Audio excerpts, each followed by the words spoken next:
Bharat Italy దేశాల మధ్య దౌత్య వాణిజ్య సంబంధాలు సరికొత్త మైల్ రాయికి చేరుకున్నాయి. ఇరు దేశాల మధ్య సంబంధాలను స్పెషల్ స్ట్రాటజిక్ పార్ట్నర్షిప్ స్థాయికి పెంచుతున్నట్టుగా ప్రధాని మోదీ ప్రకటించారు. ఇటలీ రాజధాని రోమ్లో ఆ దేశ ప్రధాని జార్జియా మెలోనీతో ప్రధాని జరిపిన ద్వైపాక్షిక చర్చల అనంతరం ఇరు దేశాల అధినేతలు ఈ కీలక నిర్ణయాన్ని వెల్లడించారు. భారత్ ఇటలీ సంబంధాలు ఇప్పుడు తమ పూర్తి సామర్థ్యాన్ని చాటుకునే స్థాయికి చేరుకున్నాయని ప్రధాని మోదీ ఈ సందర్భంగా ఆశాభావం వ్యక్తం చేశారు. ఇరు దేశాల భాగస్వామ్యానికి మరింత ఊతమిచ్చేందుకు భవిష్యత్ కార్యాచరణకు దిక్సూచిగా నిలిచే Bharat Italy joint strategic action plan 2025-29ని ప్రధాని మోదీ ప్రకటించారు.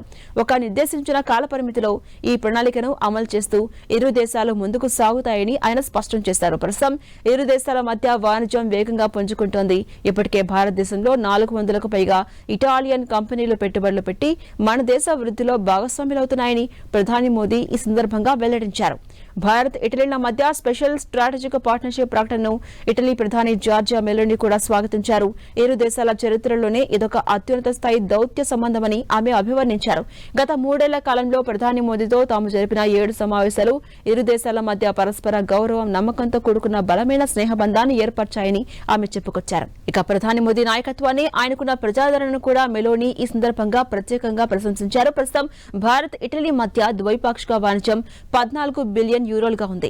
దీనిని 2029 నాటికి 20 బిలియన్ యూరోలకు అంటే దాదాపు 1,80,000 కోట్లకు పెంచాలని ఇరు దేశాల అధినేతలు ఒక భారీ లక్ష్యాన్ని నిర్దేశించుకున్నారు. ఐరోపా సమాఖ్య భారత్ మధ్య కుదిరిన ఫ్రీ వాణిజ్య ఒప్పందం ద్వారా ఈ ప్రతిష్టాత్మక లక్ష్యాన్ని సులభంగా అందుకోగలమని ప్రధాని మెలోనీ ధీమా వ్యక్తం చేశారు.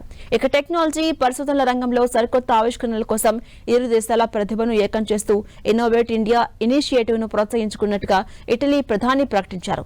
ఇందులో భాగంగా న్యూఢిల్లీలో ఒక ప్రత్యేక కేంద్రాన్ని ఏర్పాటు చేయబోతున్నారు.